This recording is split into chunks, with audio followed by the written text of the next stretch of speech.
with my main studio, and this is the Geode cake kit. Yes, it's gonna be so pretty. So a couple things before we get going. Number one, if your sticker on your box does not say Geode cake kit, you're probably looking for another video, so go ahead and head back to our YouTube channel and find the video that's titled the same as whatever the sticker says on your box. If it says Geode cake kit, welcome, it's gonna be fun. You do need your cakes baked first. You don't need them leveled or any of that jazz because we're actually going to go over that here in a little bit. But you do want them baked and then at least room temperature. I would recommend them being chilled or cool, like a little colder than room temperature or way colder than room temperature. Room temp will be fine, but when we're decorating cakes, the colder they are, the easier it is to decorate. Especially since we're going to be doing a lot of smoothing out on this cake, it's less likely to fall apart and crumb on you if it's really cold. So you want them baked, you want them at least room temperature or colder. Don't decorate hot cakes, it turns into a soupy goopy mess. We don't want a soupy goopy mess, we want a beautiful, elegant geode cake today. Other than that, I would recommend a knife of some kind. It can be a spatula. This is just mainly for cutting our cake when we actually go to level it. You can do that with a spatula, but I'd recommend like a butter knife or something like that. And then a pair of handy dandy scissors just so we can open things up.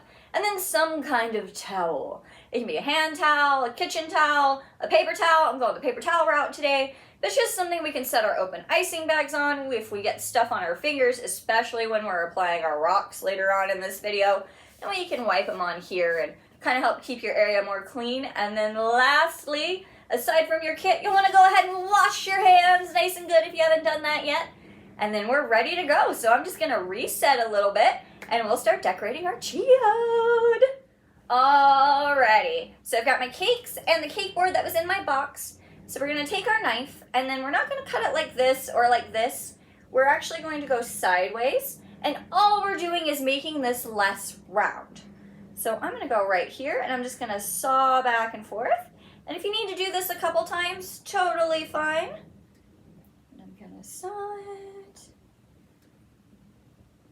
And then depending where you are in the country, you might not have as round of a cake as I do. We ship all over, so depending on the humidity, the altitude, lack thereof, like cakes bake differently everywhere. So if yours is already pretty flat, you didn't do anything wrong. It's just we all live in different places and baking's different everywhere you go. So if it's pretty flat, you might need to just level it a little bit, or some of you might not need to level at all. Or either way is fine. Like, we're just trying to get this flat, so don't stress it. And then you have a snack.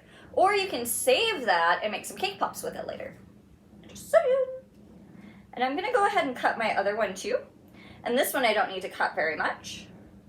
And let's say you're doing this and you sneeze and you cut it in half. It happens. I've seen it happen. Use that one as your bottom cake. We're going to fill it and it'll actually kind of act as a glue and it'll help like piece your cake back together. So if you accidentally cut your cake in half or it's a little cattywampus, use that one as your bottom cake instead of your top. It'll make sense when we actually start stacking here in a second. Yes. Alrighty. So both of mine came out pretty good. I'm actually going to use this one as the bottom. So the part that I cut is going to face the sky. I'm going to put it right in the center of my board. And then you have a bag of icing bags. So we want to take out the white icing that's in here.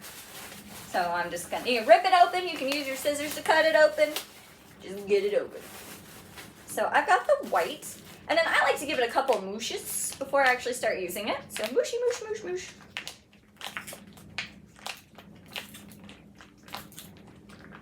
I'm going to take off the top.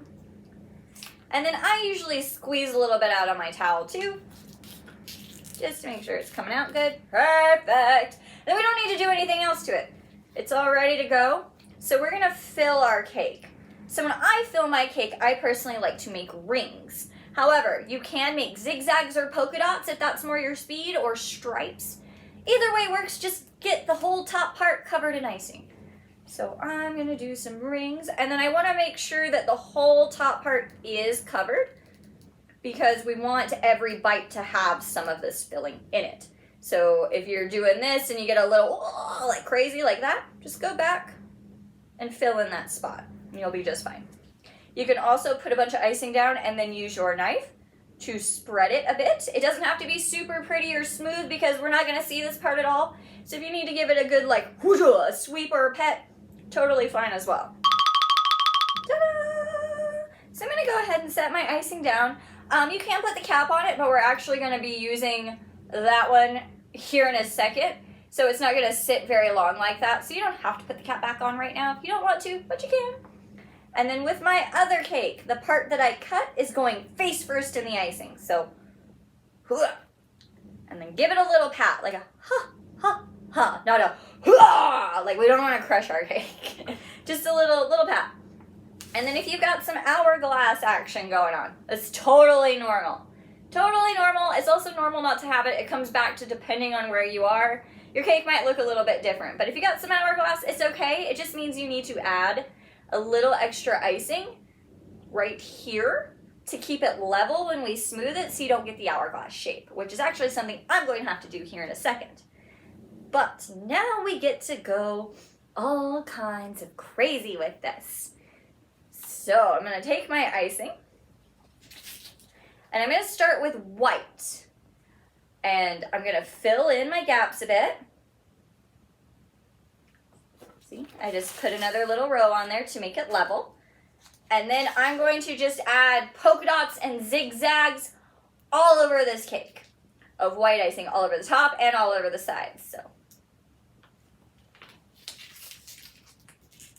and if your icing is starting to not really want to come out, just twist the top. You can also fold the top. Either way works. It just helps push our icing down. And this is we're creating a marble. So this is the very like painty artistic side of this. So it's not a specific amount of white or all the other colors. It's just kind of what feels right to you. So I like to start with white because it's the least overpowering color. And then I go blue and then I go purple. You'll see. Alright, so I have a little bit of white icing left in here. I'm actually going to save that little bit in case I need to add white here in a little bit. You'll understand. So just save a little. Save a little white if you can. If you didn't save any white, it's okay. It's okay. So now I'm going to start with my blue. I'm going to give it a mush. Mush, mush, mush, mush, mush, mush, mush, mush, mush, mush, mush. Take off the top. Give it a little squeeze on the side. So this blue is very vibrant and it overpowers our white really easy. So I'm not going to put as much blue on here as I have white. I'm just going to add random bloops or lines to some spots of it. I always like to start with the top. That's just personal preference though. And what I'm doing is I'm actually going in the gaps. Like I'm not going on my white, I'm going in between my white. So I'll get this all covered in blue and then show you what it looks like. And then we actually I'll get this covered in blue and then show you what it looks like. Alright, so I've got some blue on there. And now I'm actually going to take my knife. If you have a cake spatula at home or an icing cone, feel free to use that. But I'm going to use this flat part of the knife. And I'm just going to smooth my icing, or well, not really smooth, but kind of like smear it all together a little bit before I add my purple. Just to kind of coat the cake and see where I need to add some more colors. So here we go. I like to go side to side when I do it, but if you would rather go like this, or I guess I like to go up and down when I do it, but if you'd rather go like this, that's totally fine. And then at the end of the day, this is a geode. It's based off a geode rock, so don't worry about it being, oh my gosh, super duper smooth. I actually think it looks a little more realistic at the end if it's not super smooth. So I am just going to move my icing around a bit. You might need to apply a little bit of pressure. And if you find that your icing is ripping up, just add some more blops in that spot and then smooth it out. So I'm going to keep smoothing and then show you what it looks like, and we'll go with purple. Alright, so I went and added some more blue, and I'm digging this, so now I'm going to take my white, I'm gonna add some more spots and streaks here and there, and then we're actually gonna go ahead and add our purple. It's just a little too blue for me, so I want to go around and add some more. But I'm gonna spread this icing a little bit differently than what I did before.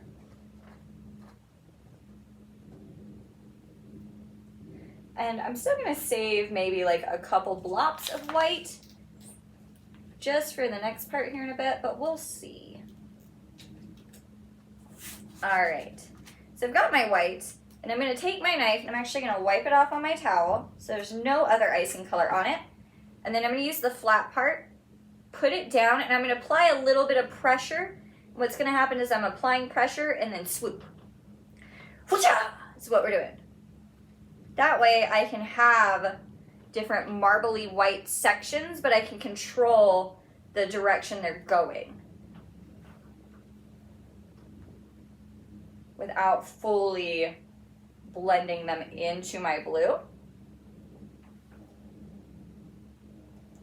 Yeah, that's exactly what I wanted. And then if you notice that you're like, oh, I'm not seeing my white as much anymore, it's just because you're moving it around, you're getting some blue on your knife, so go ahead and give it a good wipe, make sure it's all clean again, and then just keep on going. And if you have one spot of your cake, because sometimes cake and icing have a mind of their own and do not want to do what you want them to do. It happens to everyone. If that is happening to you, whatever spot is really giving you trouble, I recommend using that spot as the part that we actually cut out of our cake to make the geode section. So there is always a workaround with spots like that. If you have multiple spots, you can cover it up at the end with some of the gold. So we've got a lot of options to hide stuff and still make it gorgeous if you're having issues. So I'm happy with this, so now I'm gonna open up the purple. And then this one's a little different. It's got a little thingy right here. So go ahead and remove the thingy.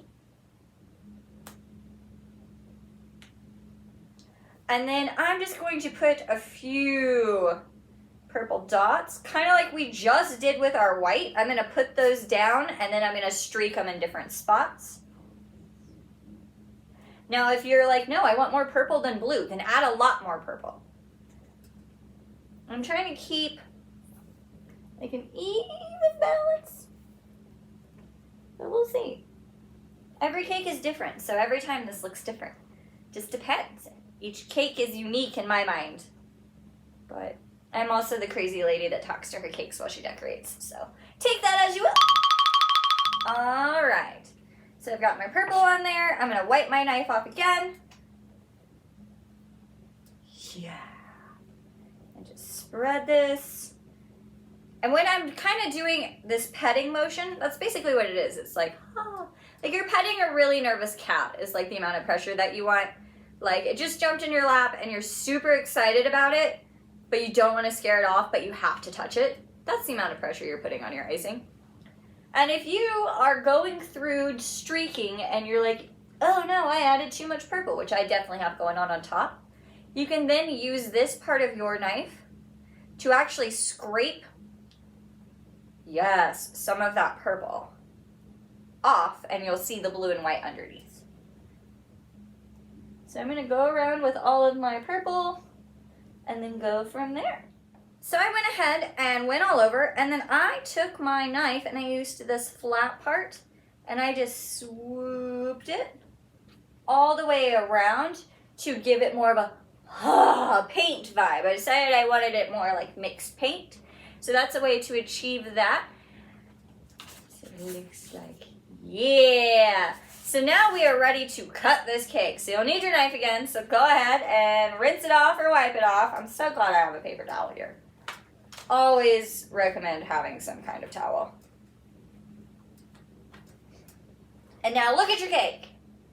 You got two options. If your cake is beautiful and pristine, pick whatever, I know circles don't have sides, but pick whichever spot feels like the front of your cake to you. If you had some issues and you have a spot that just looks whoa, like, whoa, what happened there? Cut that spot. So you have some options for cutting. You could also look up some pictures of some geodes to see the different cut forms you can make. But traditionally, you just cut a triangle out of your cake. You can also go a little bit at a diagonal, which is usually what I like to do. So that would be from like here to here, just cutting a little sliver. But I'm gonna go the triangle way, but you can look up some different ideas for cutting out your geode. Just know that the bigger you make it, the more rocks you're gonna have to put in there. And you could do multiple cuts, but again, the more rocks you're gonna have to put in there. So I'd recommend doing one. I would either go with the triangle or the slight triangle at an angle, kind of like a weird, like teardroppy feather looking shape. But you can always take your knife or a toothpick and trace the shape into your icing first. See if you like it, and then cut it out. And then if you don't like it, just boop, boop, boop, boop, boop, just smear it away, and it's like an eraser. So for me, is this spot right here. So I'm going to trace my shape.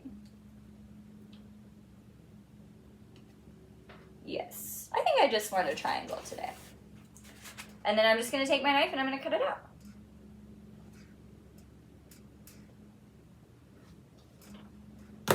And then you have more stuck. And you can go a little bit deeper than this. I'm actually pretty happy with this, but you can go a little deeper and a little wider. It's your cake, it's your geode, whatever feels right for you. But I've got it like these. And then I'm gonna take some of my white icing. If you don't have any white left, use your blue. And if you don't have any blue left, use very little purple. We don't need to smear this around, just so you know. We're just going to create some little blobs that are going to act as glue for the next part of our cake. So I have to look at it to do that, and then I'll turn it around. So I really want to go to my edges.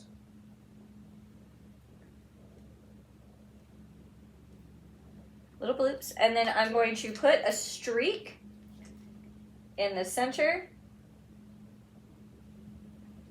and then just a couple more little dots for extra support to glue in our next part. Yes! Now, if you have any icing on your hands, go ahead and wash your hands, but before we do the next part, make sure they are completely dry, because we're going to be playing with fondant, and water is like glue for fondant, and it won't mess up your fondant, but if your hands are a little bit wet and you start mushing it up, it gets this weird, sticky, kind of weird, just weird textural feeling vibe going on that I'm personally not a fan of. So to avoid that, just make sure your hands are very dry. And the reason I'm saying if you have icing on your hands is if your icing, if it's blue or purple, is going to stain your fondant. And we don't want to stain our fondant, so if you have any icing, wash your hands and then make sure they're super dry, and I'll show you the next part. All right, so now we have a little bag of fun, and we want to take out the package that says white fondant. And if you've never played with fondant before, fondant is basically Play-Doh you can eat. And it tastes better. It tastes a lot better. So I'm just gonna go ahead and pull everything out of my little baggie and pull out the whites. Now it doesn't matter how you open it, but I'm just gonna cut the top off and then cut down the middle. But either way is fine. This one we don't have to keep in a particular shape to do anything. So even if you end up having to rip some pieces off, it's not gonna hurt it. So now we are going to mush it up with our hands just a little bit. And I like to rip off chunks. You can rip off a big ball and roll it out and then place it on here. Or you can rip off chunks, flatten it out with your fingers where it's about that thick, and then place it into your cake and just kind of create like a patchwork thing going on, which is what I'm going to do. Now I have a little bit, let me turn this sideways. See, I have a little bit sticking up. Don't worry about that. After you have everything on there, you can take a pair of scissors and cut the excess off around your shape. and it'll be totally fine. So I'm just gonna fill in my geode, and then we'll get to our rocks. Ah! And now I'm just gonna cut that extra off. So the reason we are putting white fondant down is because we're going to stick our rocks to the white fondant, but if we try to just stick them to white icing, one, it oozes out the sides and it makes it look kind of muddy. And two, because of that, it also dulls the shine of our crystals so they don't have as much impact visually when you're looking at them. And I think they stick a little bit better to fondant with the piping gel we're using, but this is just a much cleaner look if you put white fondant in here instead of white icing.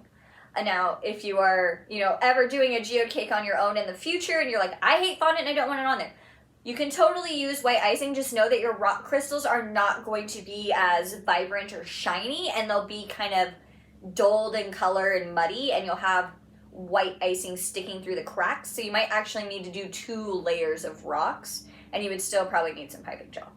But we're gonna just do the gel today. All right, so we're gonna start gluing our rocks. So you have this weird bag that looks like snot. This is piping gel. It's an edible, tasteless glue for cakes. So it is very sticky, just a heads up. So we're only gonna cut the tippy end of it because we wanna go a little bit at a time. So I'm only gonna cut the tippy end. And then I'm going to start in the middle with my purple rocks. We want to go dark, light, lightest.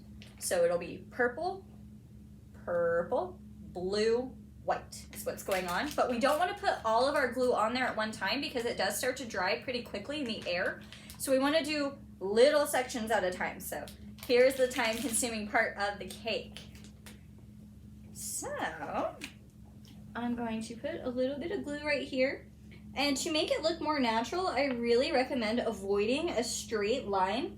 Have your rocks going a little cattywampus over here or over here. Do kind of like a zigzaggy thing, but just don't have it perfect. It'll look more realistic if it's not perfect.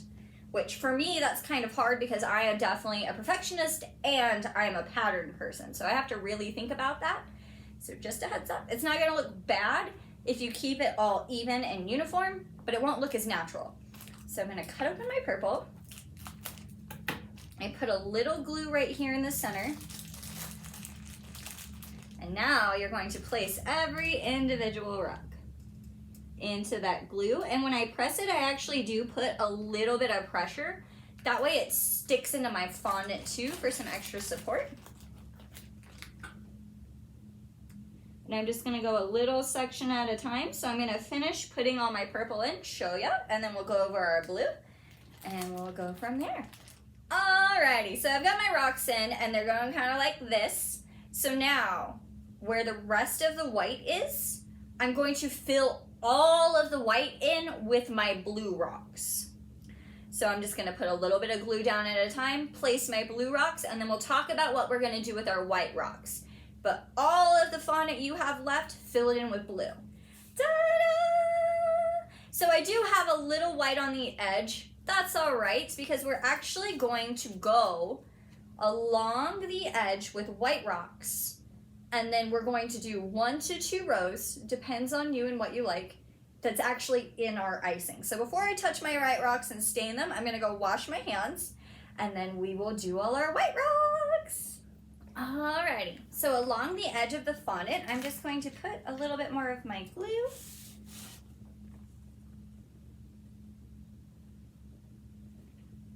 And since it's so small of a space, I'm gonna go ahead and do it all now. I'm gonna open up my white rocks and start placing them right on that line.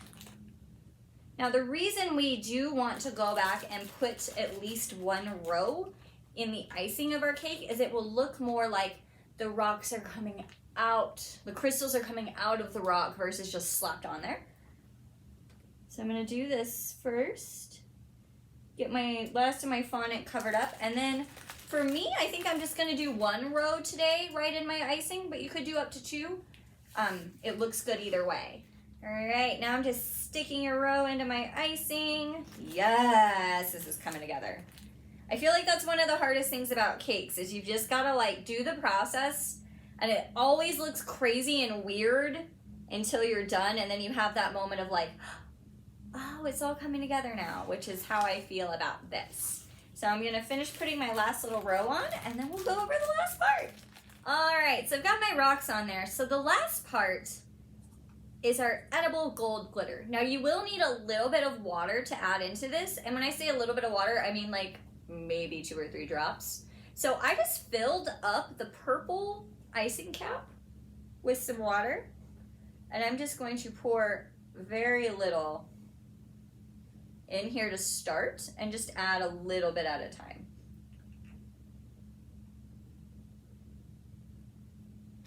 I'm gonna take my paintbrush, and it's actually, you don't want it super runny. Like this is a little too clumpy. I want it a little thinner than that, but if you get it, I feel like it sticks better when it's not super duper thin.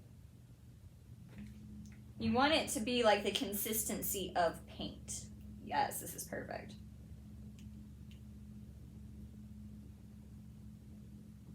Boop. So now, not on my rocks, but next to my rocks, I'm just going to dab this to start.